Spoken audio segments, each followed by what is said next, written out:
In the last video we discussed the appeal or review process in a school exclusion case and the role of the independent review panel. In this video we will look at the 3 different possible outcomes of an independent review panel hearing and discuss what they mean and what happens next in each case. There are 3 possible outcomes of the independent review panel hearing. Firstly, the panel can decide to quash the decision of the governing body and direct them to reconsider. Secondly, the panel can recommend that the governing body reconsider their decision. And thirdly, the panel can uphold the exclusion decision of the governing body.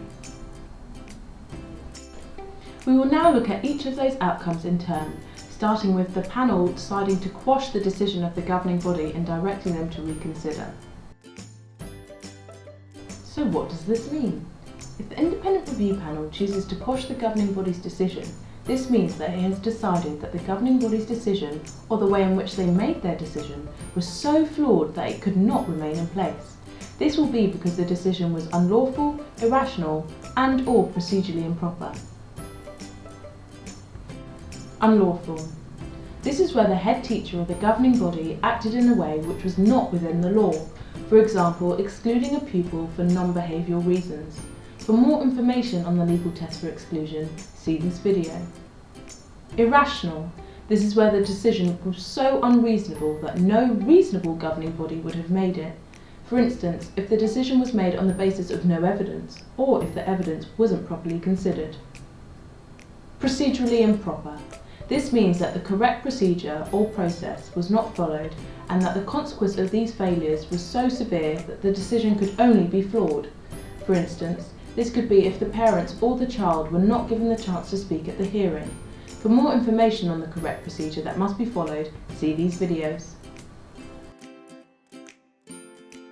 If the independent review panel decides to quash the decision, the governing body must meet again within 10 school days after they have been notified of the IRP's decision.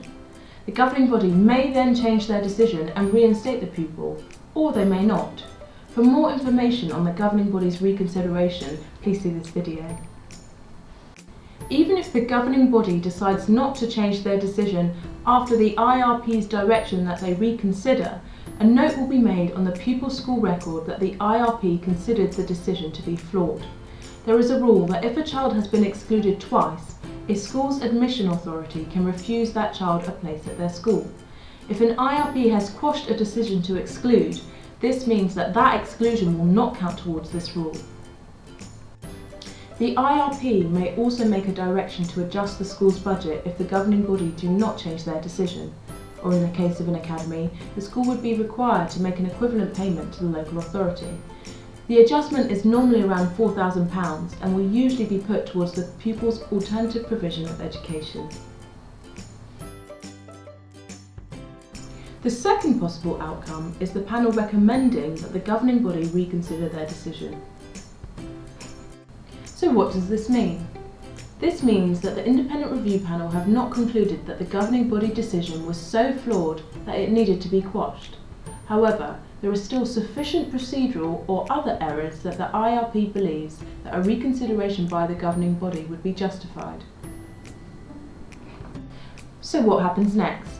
If the IRP has recommended a reconsideration, the governing body must meet again within 10 school days of being notified of the IRP's decision, in the same way as if the decision had been quashed. The governing body may then decide to change the decision, or they may not. However, in contrast to the IRP quashing the decision, a recommendation does not necessarily mean that a note will be made on the pupil's school file.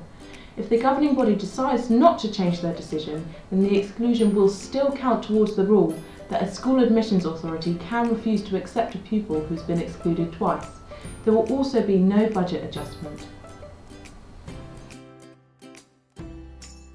The final outcome is the panel deciding to uphold the exclusion decision. So what does this mean? If the IRP uphold the governing body's decision, this means that they have declared that the decision was correct and that it was not illegal, irrational or procedurally improper, and the exclusion still stands. So what happens next? If the decision to exclude is upheld, then the governing body do not have to meet again and the IRP's decision is final. Parents and pupils may want to seek legal advice about whether they have further legal grounds for challenge through judicial review.